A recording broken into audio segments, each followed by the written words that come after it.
Hello, welcome to Compass. I'm Geraldine Doogue. Tonight we continue our series Secular Soul and turn our attention to ceremony and ritual. As the recently released 2001 census figures show, Australians continue the trend of abandoning formal religion, but they still seem to need rituals to mark major life events. Even though the civil celebrant movement began just 30 years ago, celebrants now conduct just over half the weddings in Australia and a substantial percentage of the funerals. Tonight we meet some of the celebrants who, outside the confines of church, temple, synagogue and mosque, are providing these ceremonies. We find out what motivates them, how they go about formulating these new rituals, and why people are turning to them rather than traditional religion.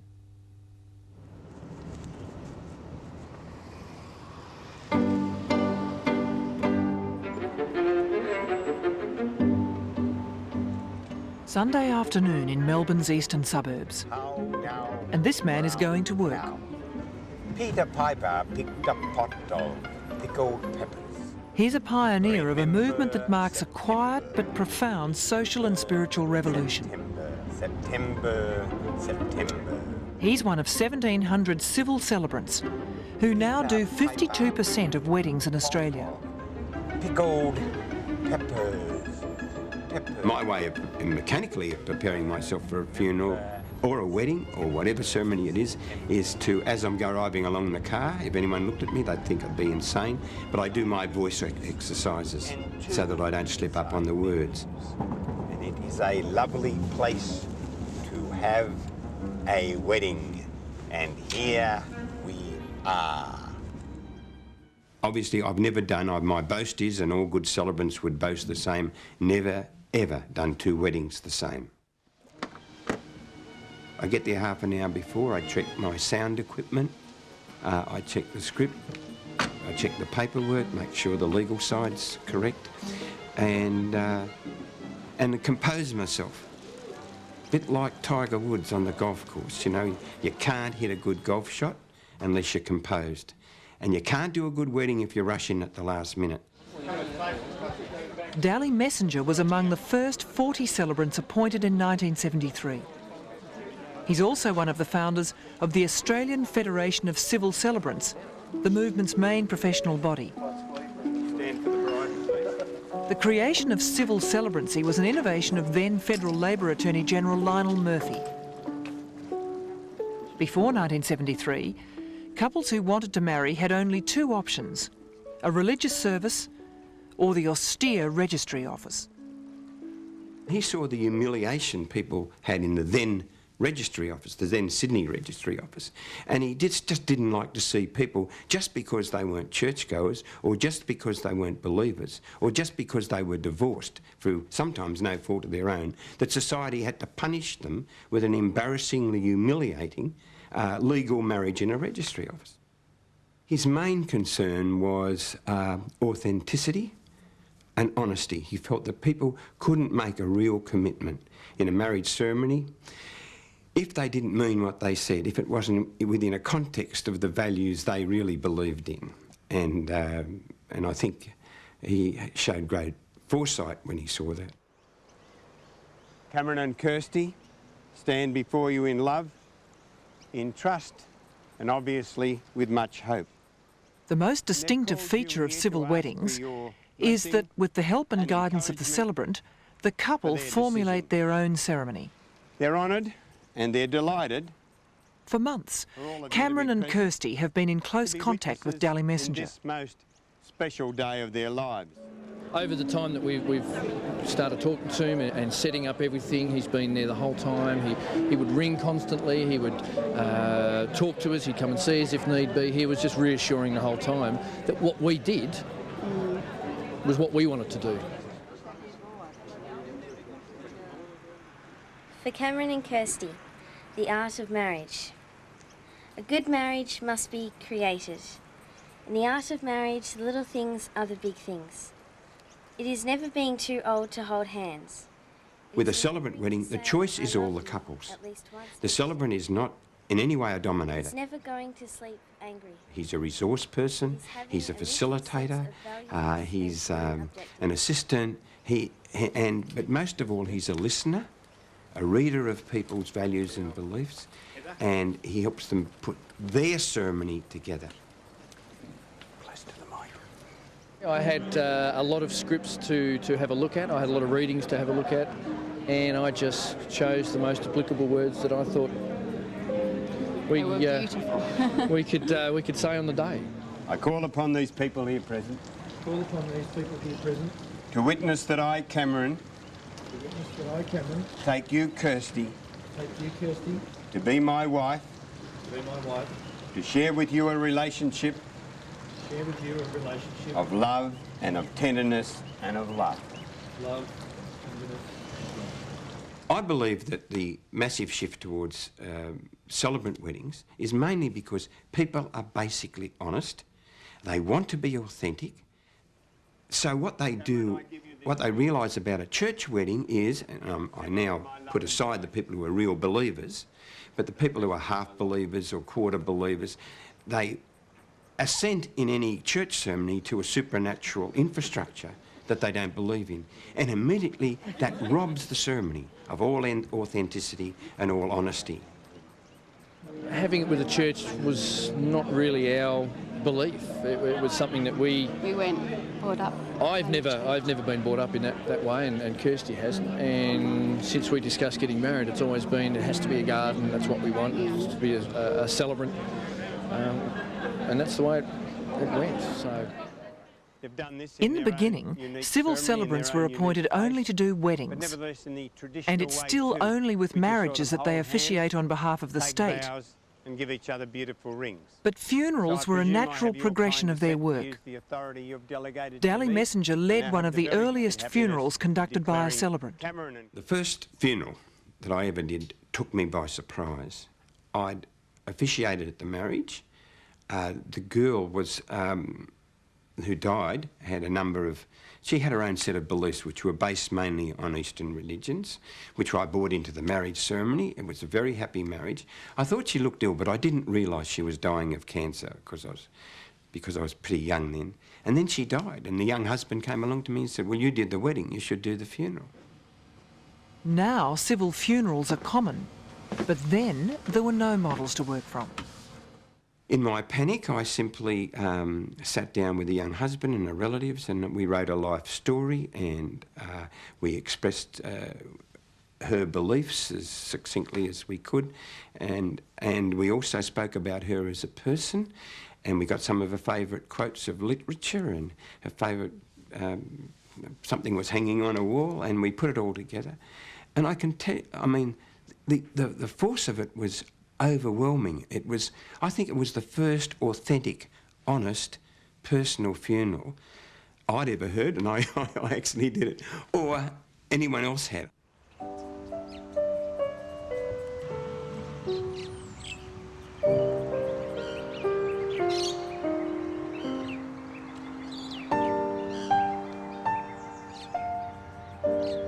Diane Story also works as a celebrant in Melbourne. She specialises in funerals. One of the early ceremonies she conducted in 1986 was at this cemetery where stillborn babies were buried in a mass grave. The service was commissioned by the then newly formed group called SANS, the Stillborn and Neonatal Death Support Group. SAN's parents felt that they wanted to in some way recognise the loss not only of their own babies, but babies who'd been mass buried here over many years. It was their concept to create this, and they asked me would I write the ceremony. I did so, and it was a most moving occasion, primarily because parents were able to say the names of their babies and to share the grief that for many had been repressed for years. I think in the choice of a civil celebrant, it allowed SANS to embrace people of all faiths and of none in a ceremony that met the expectations and the inner longing that was present in the hearts of the mothers and fathers and extended family members who came along to the ceremony. Diane Story conducted the funerals of Margaret Walker's mother and father, who died 14 months apart. Both my parents were elderly. My father, in fact, was 12 years older than my mother, so he was 90 when he died. Neither of my parents were involved in any particular religion or going to a church. We were brought up in the Presbyterian faith but had strayed from it. So there was no question of it ever being a church service of any sort. I think they remember very clearly looking at these photos. Like civil weddings, in a civil funeral, the family controls the form and content of the service.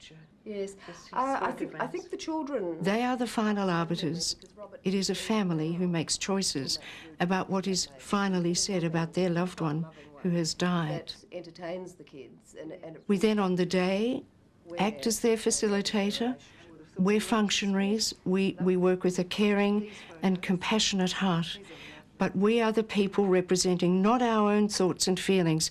And it's very significant to understand the difference that we are family-driven. It's their thoughts and feelings. When they were still in the family home... It was Margaret Walker's father who died first. To determine what the family wanted in the service, Diane Story had an extended meeting with the family.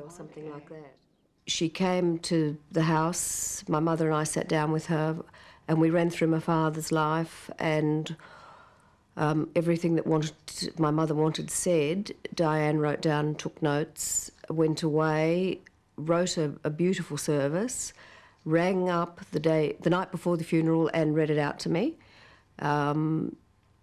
which was very, very nice. And I think my mother was too upset to discuss it with me after, but I think she was very pleased with the way Diane conducted it all. And this one here, this is how I remember Mavis, beautifully groomed, beautifully dressed. Yes, it was sometime later, 14 months later, I believe, that Margaret's mother then died. And it was appropriate to conduct her funeral ceremony. And for me, it had that added dimension of having met with her, listened to her voice, given her a warm hug, and in a way felt that I'd crossed over that barrier of not knowing this person. I think the appeal of this sort of service as compared to a church service for us was much more of our own personal input. We were very pleased with the way it all ran out, if you can use those terms, as far as a funeral goes. A church follows a very prescribed formula, obviously, for all their services, for marriage, for death, for christening. This gave us the latitude that we felt very comfortable with. John Hill lives in Sydney and has been a civil celebrant since 1994. He used to be a Roman Catholic priest and was ordained in 1967. As well as various appointments in the church in Australia, he worked for 6 years in the Philippines. One of the things he missed when he left life as a priest was conducting rituals, particularly weddings. Weddings were so much a community thing. It was about joy, it was about ritual, it was about happiness. And it was from there that I connected, I guess, with ritual and its meaning, because it's one of the most beautiful parts of being human, being able to share a ritual, a celebration. And when I departed from priesthood about 1979, it was something that I still wanted to hold on to in some way, and I applied some years later to become a married celebrant. And I guess I've continued in the same way as I did prior to 1979. The shift towards civil celebrancy has got to do, I believe, in large part with the arrogance of the institutional churches. And when I use the word arrogance, that a blinkered attitude that does not want to look beyond their ideological frame of reference, which is often tied down with dogma. So I think the church is still not realistic enough to realise that perhaps it has failed in certain aspects. And I welcome all of you as special people for Blake Julian Herford. You're warmly welcome to celebrate this very special day in his life. Civil ceremonies have evolved beyond weddings and funerals.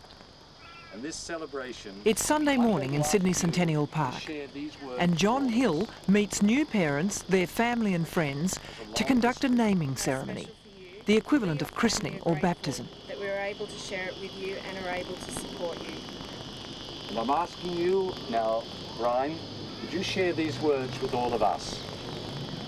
My son, you have been given life and peace, health. With the naming ceremony, it's a tradition that goes back to Roman times, and it's the child being officially made a member of the household. It's a sense of belonging, it's a sense of community. So we use ritual and symbol all the way through for that. We have here Blake's photo, which is very precious, and a poem to Blake. We have here the toys and the objects that he'll be using as he grows through life. When we have a naming ritual, we have the family there, and we have an altar or a table, and on that table we have things like a bowl of water, a cloth, the birth certificate, and we also have the family tree. And the water symbolizes rebirth. So that we start the ritual looking at the parents and their gratitude and the privilege that's part of their life to have this, their child. Dorothy and Brian, I involve the godparents because the godparents are the next in line, as it were. They're the protector of that child, and they're privileged to be godparents. And then I bring the grandparents in, and I have a ritual for the grandparents. And then I have a ritual for everybody in that community. Paul Charvet-Jackson has been a celebrant for 7 years. He and his partner recently bought a property north of Melbourne, and they've just begun landscaping. It's 4 acres and an acre across and 4 acres up. And if you go behind us, you'll see up on the hill here an acre of pine trees.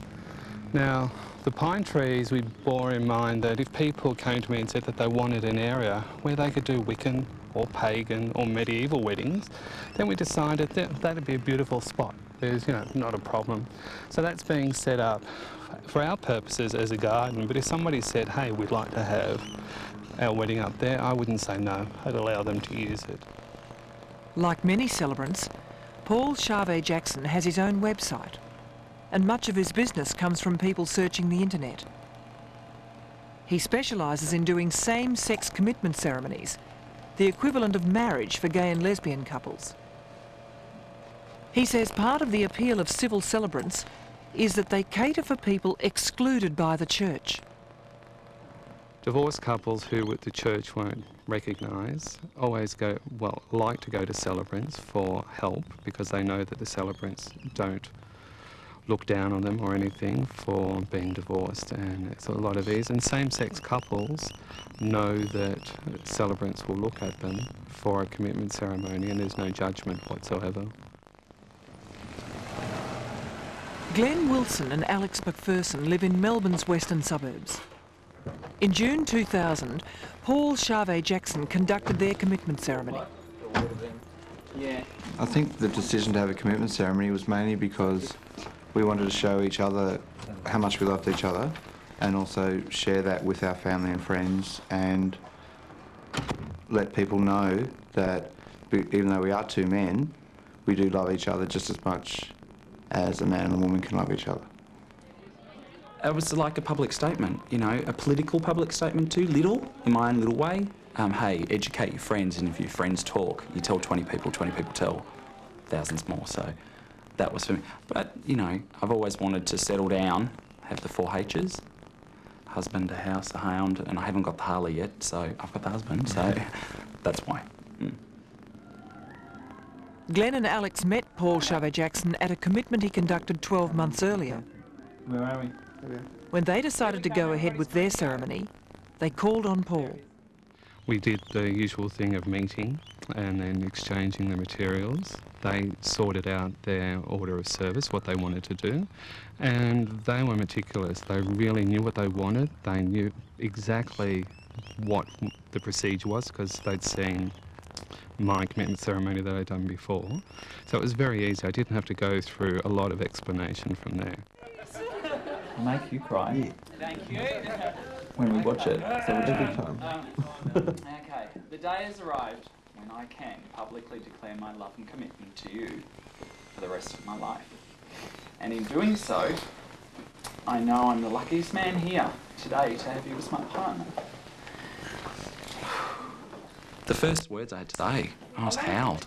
And then, however long the ceremony goes for, there's not one moment when it was either one of us or both of us bawling our eyes out. What I will promise to you is to be a caring and honest partner and to support you in all your choices, ventures and projects wherever they lead. If I make mistakes, as humans, all they do, right? So I'll do my darndest to learn by them and to make our relationship stronger. And if you're ever feeling troubled by life's problems, I'll always sit down with you and have a cup of tea and a Tim Tam. Or a glass of wine if you want one. It was really a really huge step, a commitment. A lot of people don't realise, I think, the mental thing that you have to go through when you are not conditioned to be allowed to go down a path of birth, teenage, find partner, marriage, children, etc., etc. It's different. We had to make it up. And so it was a bit scary, stepping over a ledge. And you don't have many people to talk to and ask, how's this going to actually be? How's it going to feel? Alex, as we start our new lives together, I want you to know that I'll support you in anything you do. When you've got a society that tells you a lot that, you know, you shouldn't be doing this, it's not right, you're two guys, why are you doing it, how can you do it, it doesn't exist. And then to actually get there and be doing this commitment ceremony, wedding, whatever you want to call it, I think it was just a relief, and also a relief to have the support that we did have. When we were putting the ceremony together, we never realised that it was actually so emotional. The words were we were going to be saying. And then after it, people have said it was the most emotional ceremony they'd been to. The freedom of choice with civil ceremonies extends to their setting as well, which at times has gone to extremes. 3 years ago, Gail Brigden was resident celebrant on a commercial TV game show called I Do, I Do. 3 couples competed for prizes, and the winning couple were married on television. Gail saw part of her role as safeguarding the integrity of the weddings. These marriages were not sham marriages, they were real marriages. And all the paperwork and all the legal work was done at least a month or a couple of months before. And on the day, of course only one couple got married, usually on a set. But there were other weddings taking place after the actual show because all the couples were coming to the show ready to get married in their gown with their bridesmaids and their family. And so, but I wanted to make sure that legally everything that should have been done was done. Michael and Carolyn have declared before all of us that they will live together in marriage. Therefore, it gives me great pleasure to declare them to be husband and wife. It's not for everybody, that sort of show, but they got wonderful rewards. You know, they got a house full of white goods and their wedding rings and their shoes and their gowns, and it was wonderful, and a wonderful experience for them all. But it was pretty busy. It was full on. It was a lot of fun. I really enjoyed doing it too.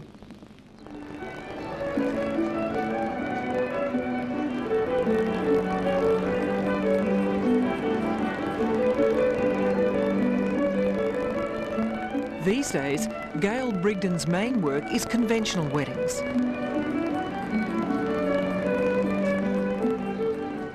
She sees the big shift towards civil marriage as part of broader changes in relationships in the last 30 years. I think the younger people, they're getting married later. I mean, most of them now, the average girl is in her late 20s to even 30s, and the guys are in their 30s. They've got a career behind them. They don't want to be told what to do. And I think this is about where we're at in society, you know, that they don't want to be told. They want to be able to choose their own venue. They want to be able to say what they want in their ceremony. Many civil celebrants see their movement at a crossroads. Training has never been compulsory, and they have concerns about the quality of some celebrants and the patchy service they deliver. They support a Federal Attorney General's Department inquiry, now underway, that should bring about reforms. As with any movement, it can falter and it can even fail. Civil celebrants, those who go in for the wrong motive, whether it's to chase a few bucks or whether it's to be triumphal in their approach, can become like the most hardened of clerics, and they would fail because they are not bringing their emotions, their spirituality into the journey that they're making with the couple. If they become just general factotums, seeing it, if they can do as many weddings as possible, they've failed. Another pressure for change is coming from clients. They're becoming more discriminating and shopping around for quality service. But now we're finding with the civil celebrants, we're being interviewed, and they'll come along and some of them will interview about 7 celebrants before they'll make a choice. And they'll sit down and they'll look at everything they've got. I don't have a problem with that because I know I'd do it myself. I think it's very important because the celebrant is very important part of the day. If it's not done correctly right up front, it could ruin a couple's day. So I am, or have been in the past, professional development chairperson for the Federation, and I was appointed to do this because I felt so strongly about it, because I think we need to be very well trained and very au fait with what the expectations are. Dally Messenger's also concerned about lack of training. He's written what's probably the most widely used resource book for celebrants. And he's the driving force behind the Australian College of Celebrancy, a correspondence school for celebrants. What I see as a big problem is the education of celebrants, because we've got to know poetry, we need to know music, we have to have a sense of theatre, we've got to be good organisers. The devil's in the detail, and there's 100 details in getting everything right. So it's really wrong, and it has been wrong in the past, to throw celebrants into doing ceremonies without any briefing, without any training, without any proper selection procedures. So we've got to break away from that, and in the College of Celebrancy, that's what we're doing. We're starting to train celebrants and educate them and as it were, sift out the people who are most suitable for the job. Despite the problems, people are voting with their feet and turning more and more to civil ceremonies. I think the main reason people are going to civil celebrants rather than traditional ways of doing ceremonies is because of the personal contact they get. Also, the lack of need of wanting to go to a church. How many friends do we know that actually go to church on a Sunday anymore, please? Yeah. They just don't do it. There was like the 50s thing, get up in the morning on a Sunday, Mum would have the roast out defrosting, like, I mean, that was when I was 3, and you come home from church on a Sunday and you would have the roast with your family. The ideals are different now. They're very, very, very different. I think people are moving more towards civil ceremonies rather than the traditional church ones, simply because the church figures less importantly in people's lives now. Although a certain percentage of children would still go to schools that are either Anglican or Methodist or uniting, and they receive a certain amount of religious instruction. I think that this is something that they no longer carry forward into the rest of their lives. I present before the balloon is flown for that symbol of freedom and reaching for the stars. Civil ceremonies are moving quickly from the margins to the mainstream. They're providing a vehicle to express a more individual sense of religion.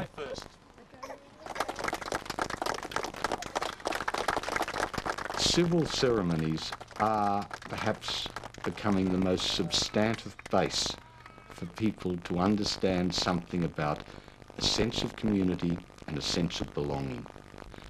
They have, if properly performed and carried out, have deep spiritual content.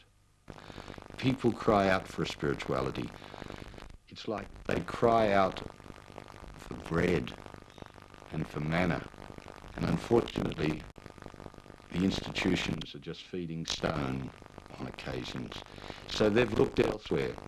And they're looking at ritual in a civil ceremony as a way that they can find meaning and purpose and have a spirituality that's got depth for them.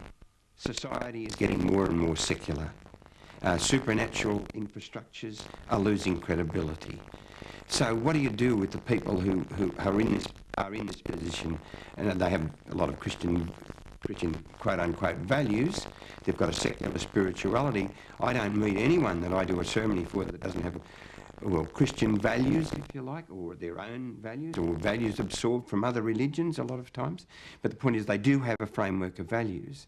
And what we're doing is we are responding to doing what the churches have done for hundreds of years, because the churches are no longer relevant or authentic to people with a secular spirituality. Okay, take it away, Tara. Please stand, everyone. Thank you.